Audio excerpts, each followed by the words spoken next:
Okay guys, bertemu lagi bersama saya AJVL, dan yang masih baru dengan channel saya, jangan lupa tekan butang like dan subscribe. Okay, yang sudah subscribe, welcome back to my new video. Ini saya nak sharekan kepada korang kenapa saya lebih suka menggunakan aftermarket smartphone lens berbanding dengan built-in smartphone lens. Tapi sebelum itu, kita intro dulu.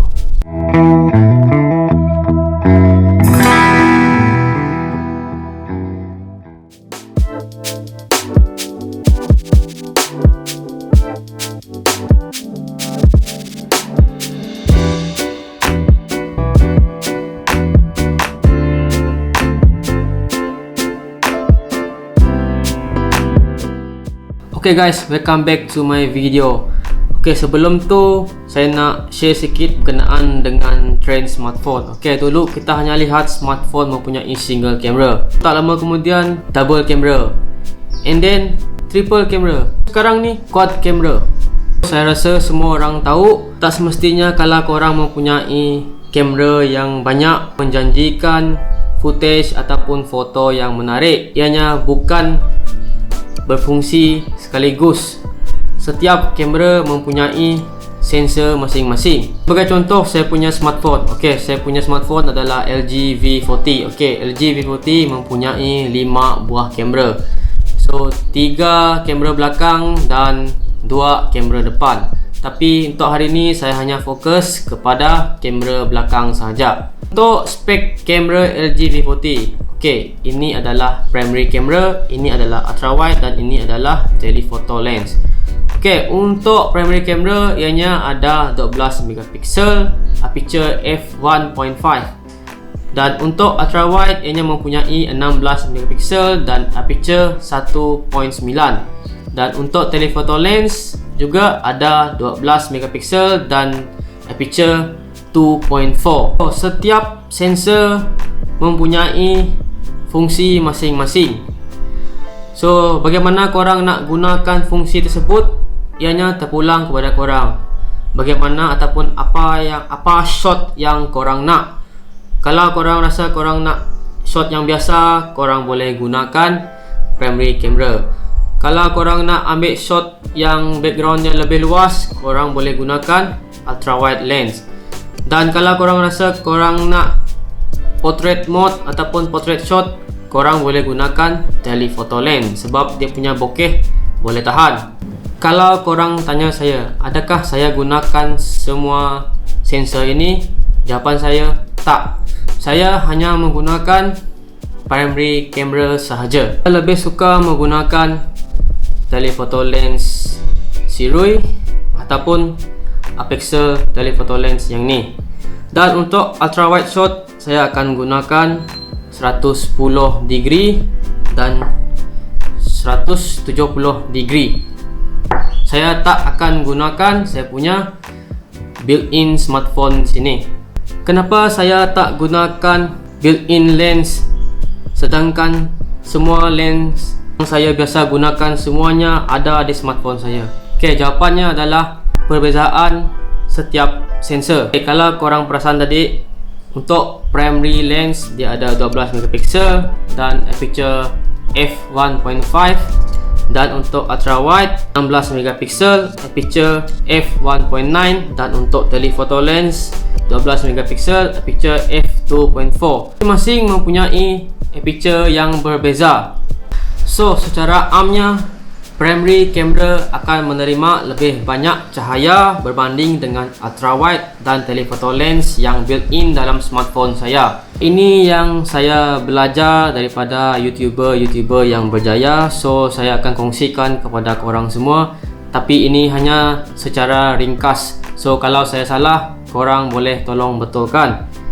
Okey, untuk aperture, semakin kecil nilai aperture, semakin besar sensor korang akan menerima cahaya. So, semakin besar nilai aperture, semakin kurang sensor korang akan menerima cahaya. Secara amnya, primary lens lebih banyak menerima cahaya berbanding ultra wide dan telephoto lens yang built-in dari smartphone. So, maksudnya semakin banyak sensor korang menerima cahaya, semakin bagus kualiti foto ataupun video korang. Semakin kurang sensor korang menerima cahaya, foto ataupun video korang akan nampak lebih banyak noise dan grainy sebab cahaya kurang. Cahaya ini adalah salah satu elemen yang sangat-sangat penting dalam fotografi dan videografi. Itu untuk perbezaan dari segi aperture. Perbezaan dari segi stabilization. Okey, stabilization ni ada dua jenis, OIS dan EIS. OIS bermaksud Optical Image Stabilization dan EIS maksud Electronic Image Stabilization. Untuk primary lens dia ada OIS pre-exist, dan untuk ultra wide dia tak ada apa-apa stabilization, dan untuk telefoto dia hanya ada OIS tetapi dia bukan pre-exist. Video korang akan nampak lebih stable sekiranya korang menggunakan primary camera. So kalau korang gunakan ultra wide ataupun telephoto lens untuk shoot video, mungkin ianya nampak cantik tetapi tak se-stable primary camera. Okey, yang seterusnya adalah autofocus. Okey, untuk primary camera memang sentiasa ada autofocus. Ultra wide dia tak ada autofocus. Dan untuk telephoto lens, fokusnya tak sebagus di primary camera. So korang tak boleh nak fokus sekiranya korang gunakan ultra wide lens. Saya mountkan ultra wide lens di primary camera, saya boleh fokus seperti mana yang korang nak. Itu kelebihannya sekiranya korang menggunakan aftermarket smartphone lens pada primary camera korang. Okey, korang boleh lihat sendiri perbezaannya. Jom.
Oke guys, itu saja kongsian untuk hari ini. So saya harap korang dapat input daripada apa yang telah saya sharekan kepada korang. So korang kena tanya diri sendiri, adakah korang perlu menggunakan triple camera setup atau camera setup, bergantung kepada keperluan masing-masing. Ada setengah yang di luar sana yang tak mampu nak beli triple camera setup ataupun quad camera setup.